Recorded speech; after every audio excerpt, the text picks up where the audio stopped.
Tributes are pouring in today for fashion designer Kate Spade. Bette Midler wrote, "My deepest sympathy to her family and friends and her many fans around the world who loved the wonderful illusions she created." Actress Olivia Munn writes, "My very first designer purse was a black shoulder strap Kate Spade.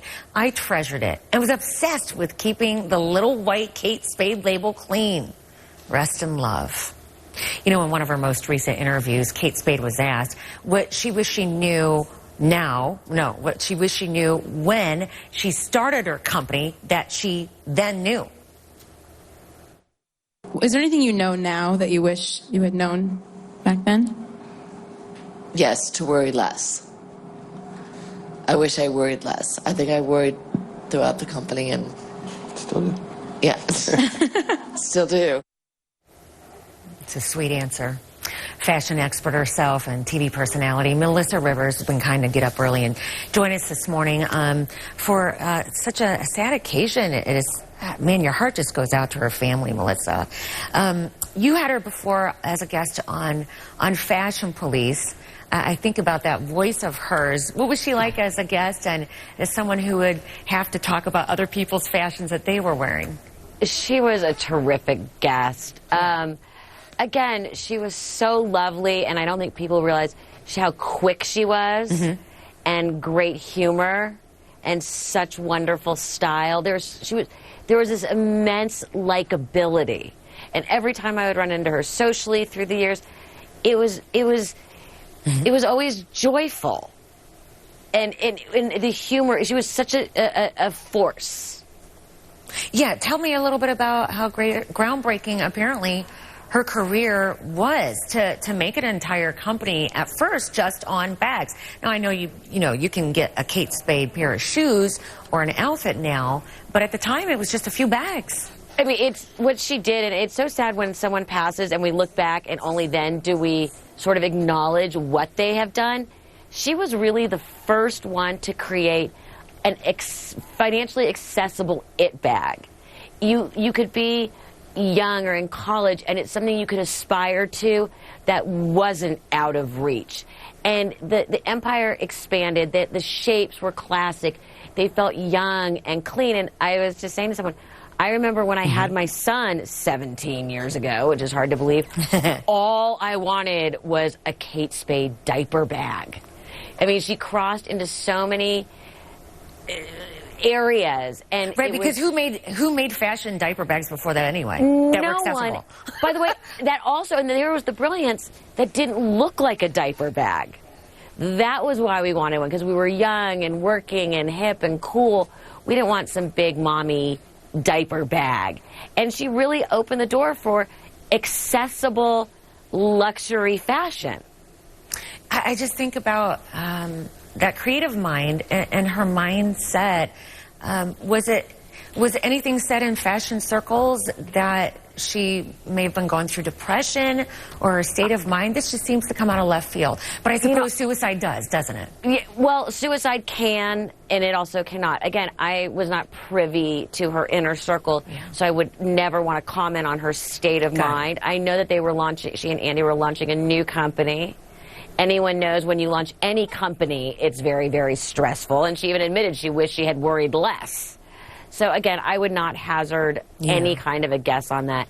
But, you know, suicide, you know, it's very complicated and very tricky in the sense of you could say it comes out of nowhere, but usually there are signs. Unfortunately, we don't see them often leading up to the event. And then afterward, and for our audience members who may not know, I'm asking about this because sadly you experienced the loss of your own father taking his own life years ago in 1987, and know firsthand what some of the family members or friends may be about to go through. But you look for answers, I would imagine, but there are no answers. I read one of your accounts where you said nobody made that person do it, and you can't understand. There's just no way to understand. You know, the irony in my life was about 2 months before my father killed himself, a friend of mine had killed herself from high school when she got to college. No. And I will never forget, my father turned to me and said, suicide is a permanent answer to a temporary problem. Sadly, he did not take his own advice, which is sort of one of the great ironies of my life. But you can make yourself crazy with the what if and the if onlys. And you can look back and see that you say things, there were signs. First of all, anyone who is even thinking about it, call a suicide prevention hotline. I am a huge advocate for that. I am the ambassador for a group called the Didi Hirsch Foundation, which really specializes in mental health and is on the cutting edge of suicide prevention. I also speak very often and advocate for what we call suicide survivors. And there are survivors groups out there. And for me, one of the reasons I started talking about it, even as a teenager, because I was a teen when my dad passed, there was such a stigma back then. I feel like there still very much can be a stigma around all mental health, but particularly about suicide. And what motivated me was that people would look at me like, oh God, you can't talk about it. And all I wanted to do was scream, I'm still me.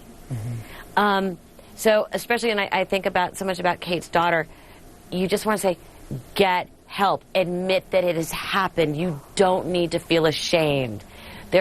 You have to reach out to other suicide survivors. And I was reached out to by the wonderful Marriott Hartley. The day after my dad died, someone I never met, and sat on the phone with me for an hour and told me what it's like to be a suicide survivor. And that's one of the things that saved my life. And Melissa, you are continuing to do work to hopefully save other people's lives. And you had mentioned that suicide prevention, not a hotline, they call it a lifeline. Isn't that something? And so if we want to put that on the screen, too. Go ahead, Melissa. Also, and one of the things that, and I'm sure it's happening nationally, but that Didi Hirsch Foundation is on the forefront of is for teens. They now have suicide prevention hotlines or lifelines that are text. Because very often people now, with the way we communicate, are more comfortable communicating through text. And, you know, that, good point. There are, like, again, Didi Hirsch, and I'm not, like, promoting them, but I am their ambassador because the work they do is so amazing. For teens, they found it's much easier to communicate that way rather than getting on the phone with someone. So if you are a teen and looking for it, reach out, find out if one of these lifelines has text and people who monitor it, because you might be more comfortable that way. And conversely, also, it just shows you never know what someone may be going through. You may picture their life and think you know what it's like, but also just reaching out and saying, how are you? What a difference that can make, even when they're surrounded by family, staff, or in Kate Spade's case, fans. Right. And don't be afraid to say, I'm having a hard time. And luckily now there's so much discussion about mental health and making it something that we don't have to be embarrassed by or stigmatized by. Talk. My mom used to always say, talk it out. It's like the joke. Can we talk? Yes, we can. Beautifully said. Melissa Rivers, thank you so much. Appreciate you. Once again, nice to see you. I'm sorry under these circumstances, but thank you. We'll be right back.